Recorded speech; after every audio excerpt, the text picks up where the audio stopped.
on se retrouve aujourd'hui dans une nouvelle vidéo, cette fois-ci comment réaliser ce bracelet en craie à cordes que j'appellerai un tissage macramé alterné. Pour ceci, il vous faudra deux couleurs de craie à cordes, comptez à chaque fois environ 150 cm de corde.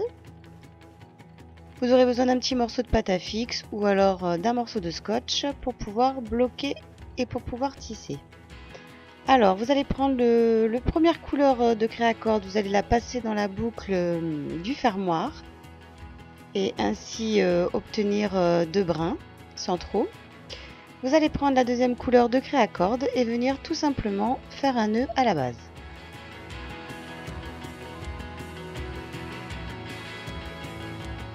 Pour le tissage de ce bracelet, c'est assez simple, c'est juste une variante du tissage en macramé. On va venir faire les nœuds, les boucles, sauf qu'on va alterner en passant à chaque fois par-dessus la corde de droite ou la corde de gauche. Donc on forme une première boucle. On vient passer le fil par-dessous le premier et on vient serrer. Alors vous pouvez faire le tissage en passant par-dessus ou par-dessous quand vous commencez un tissage. Vous continuez dans ce sens. Et comme vous l'aurez compris, comme à chaque tissage, on va venir alterner. C'est-à-dire faire un nœud en partant du fil de droite, que l'on passe sous les fils centraux, et avec le fil de gauche, on vient passer en dessous du premier fil central et on vient faire un nœud. Ensuite, on alterne. On prend le fil de gauche que l'on passe en dessous. On va venir prendre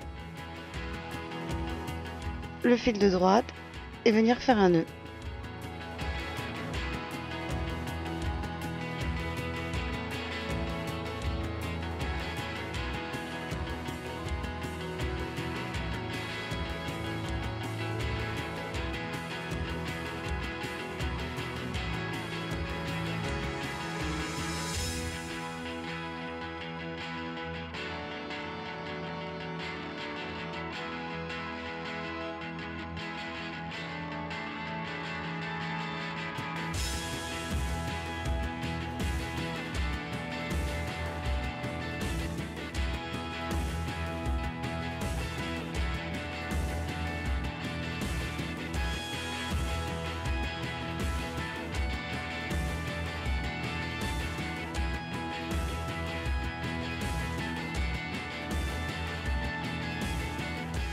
Quand vous avez obtenu la longueur du poignet désiré, vous n'avez plus qu'à arrêter votre tissage.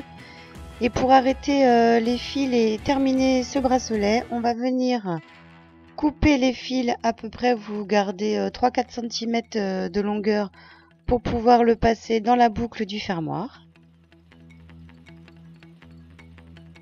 Et on va venir bloquer les fils dans les dernières boucles, dans les derniers nœuds qu'on vient de réaliser. Alors pour vous aider pour cette étape, vous pouvez utiliser soit une aiguille, soit un trombone pour pouvoir passer vos fils.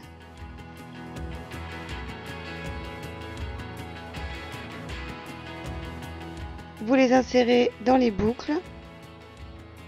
Vous tirez bien sur vos fils pour serrer et pour pouvoir bloquer tous les fils. Puis vous n'avez plus qu'à couper vos fils de craie à cordes et à les bloquer et à les coller avec à l'aide du briquet.